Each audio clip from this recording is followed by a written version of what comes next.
So there comes a point in many people's lives when they reach their late 40s or into 50s where their working life becomes so much harder. It feels more like 50 hours of toil than something that gives them joy and energy and feels fulfilling. And that's what this video is all about. It's trying to understand what's going on there and indeed what we can do about it. Because when we reach that age in, that sort of mid 50s or something like that, where we've been working for a long time and we've built up a good career, we're earning reasonable money, we've got the nice house, what have you, and a certain reputation, it's very easy to think, well, that's me now. I'm set. I've sort of reached my peak in some ways, and it's not too far to retirement. I can just hang in there and retire, and then I can stop working. But I think that's a dangerous, or can be a dangerous place to be, because if you're feeling that uneasiness inside, that discontentment, that things aren't quite right, that something's missing, then 10 years or whatever it is that we've got to until you retire, that's a long time to work with that feeling. And it feels such a wasted opportunity. And so what I want to sort of talk about and explain, and in fact support, is helping people sort of transition their working life, their working situation, so they don't have to waste that period of time. And in fact, moving it from just clinging on and holding on until you can stop working, it's creating a way of working that goes beyond retirement and just adds to life. It adds so much more to life. And that's what this idea of the Midlife Rebuild Project is all about. It's helping people find a way of working that just makes them feel alive. So if you go back and say, well, what is this feeling? What's this discomfort that we're feeling? Well, I believe it's, I guess, what you'd call our true self, or there's something within us that is calling us forward to do something that's different from what we're currently doing. Because when we started on our career, when we were back in our early 20s, what have you, we're very different people. Back then, things like establishing our identity, becoming financially independent, getting financial security, building our reputation, these are all very sort of ego-driven sort of pursuits, and it's fine. There's nothing wrong with those. That's what everybody goes through. But as we start building success, and we may have some failures, but as we go through life and we're building on those success, we get to a point where actually when we're in midlife, the kids are growing older, they may be going off to college or work or leaving the home. Our parents are getting older and maybe passing away. And all of a sudden we start feeling, well, there must be more to life than just doing the same old thing over and over again. And yet it's like, well, what do we do? What could we do? And so the process that I believe is important is actually a twofold process, because rather than feeling stuck, because that's essentially what a lot of us do feel, is like, well, there are no alternatives. I've just got to stick it out. But rather than feeling stuck, what's important is to do two things. There's inner work to do, and there's outer work to do. So the first bit is the inner work. So inner work is really getting to understand, who am I at the deepest level? Because obviously the person that started off all that work back in when you're 25 is very different from the person now. And over that period of time, we've taken on so many different roles and so many different stories that we are probably bogged down with all the baggage of who we think we are or who we think we should be in order to be successful, to get the money, to do the career, da-da-da-da-da.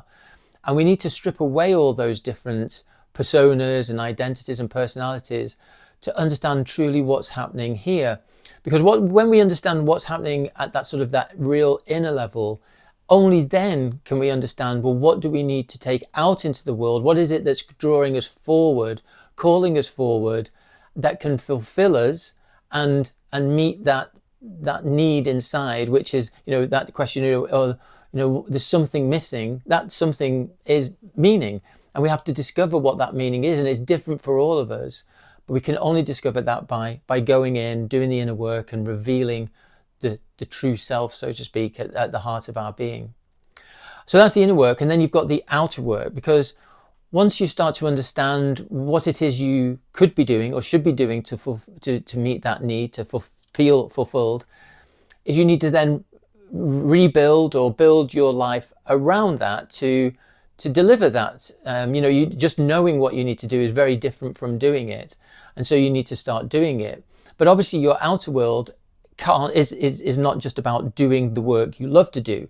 You have to take on board all the responsibilities, the financial responsibilities. You probably haven't got enough in your pension pot to stop work and follow your passion project straight away. And so there's a process that you need to go through to engineer your outer world to start making your inner world feel better. And that's really by looking at a combination of three things, I believe, which is your job, which is about earning money and fulfilling your financial obligations. It's about understanding and pursuing your vocation, which is the thing that gives your inner self that true meaning. And then hobbies, play, rest, things that just give you joy. And I think what a lot of people do is conflate those three things. They think that they've got to stop their job, to stop earning, to follow their passion, and then struggle with making money from it, or they try and make money from their hobby, but it's a hobby which is for joy. And so trying to understand how those three interplay with each other and how to manage them together over a period of time is exactly what the Midlife Project's all about. And interestingly, I read this just the other day, is that the word vocation, which is this sense of doing things in the world that give you meaning, it comes from the Latin word vocatus, and vocatus is all about the inner voice, inner voice, vocatus. And so listening to that inner voice and taking heed of it and moving into action in the real world. Now, I totally understand this process, because this is exactly what I've been going through over the last 10 years. Because back in 2016, I was the co-owner and managing director of a pretty sizable brand and design consultancy here in Edinburgh. And from the outside, it was fantastic. It was a brilliant business. It was doing very well, 55 people, great clients, growing profitability, winning awards, all the things you could imagine, and it was a fantastic business, and I was reaping the rewards in terms of income, in terms of reputation. It was ticking all those boxes, but something deep inside is troubling me. It was just didn't feel right. I didn't know what it was at the time. It just felt, this isn't right, something's wrong, and I don't know what to do with these feelings. And because I didn't actually understand at that time that it was this sense of calling drawing me forward, and I probably knew that I just didn't want to be in the situation I was in. I knew that I would benefit from doing something differently, but I just didn't see a way out. I just didn't see that there was possibly a way forward for me to do that. It was either do this or do something different, and I just didn't know what that something different was. And I was full of fear of losing everything that I had built.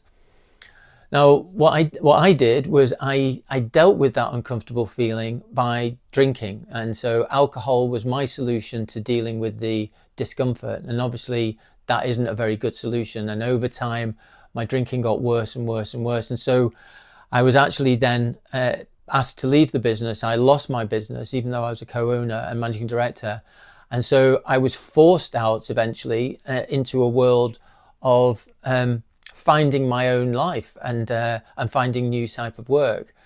And I knew that work had to be meaningful, and I knew it had to give me meaning, because I knew that I just didn't want to end up in the same situation I was before. But I had lots of financial pressures, and those financial pressures and responsibilities became even more acute when, unfortunately, 2 years after being asked to leave the business, my wife was diagnosed with cancer and she passed away, which was devastating for us, for me and the family. But there I was all of a sudden without that role, with all these financial responsibilities, and as sole parent. We had four kids at the time, 4 school-age kids. and managing that was difficult. It was a difficult period. But what I did, or what I was taught, and I've actually written a book about this whole process. It's called The Habits of Happiness.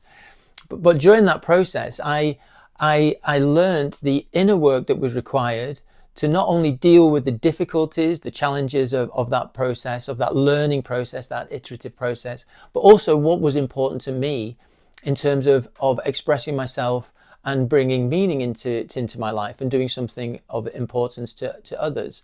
And that journey of iteration, of being clear and then moving slowly forward by balancing what my job was to earn money, what my vocation was to give meaning, and also my hobbies and keeping fit, running, DJing, all those sorts of things, to slowly find a way of creating a working life which was really fulfilling. So much so that now I'm doing what I'm doing, have written a book, taking people through this similar sort of process, helping them navigate the same challenges I felt, that there is no sense of work-life balance. It's all life. It's just some of the time I am earning money, some of the times I'm not, some of the times I'm doing my hobbies, some of the times I'm not, but all of it is just one experience of life as just fulfilling. And that's not to say that it's a breeze. There are definitely challenges and there are hurdles, but that's part of,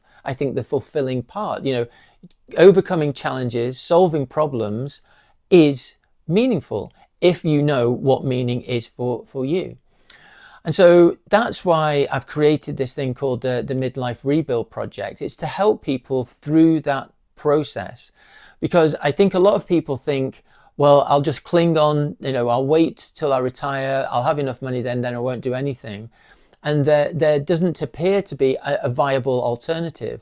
So if you're in your 50s or whatever, and you're thinking, I really can't continue with this job, but I don't know what the alternative is, this could be your alternative, at least just to explore, because what in the very least you could be able to do is just understand what it is that's making you feel uncomfortable and what it is that could make you feel more fulfilled.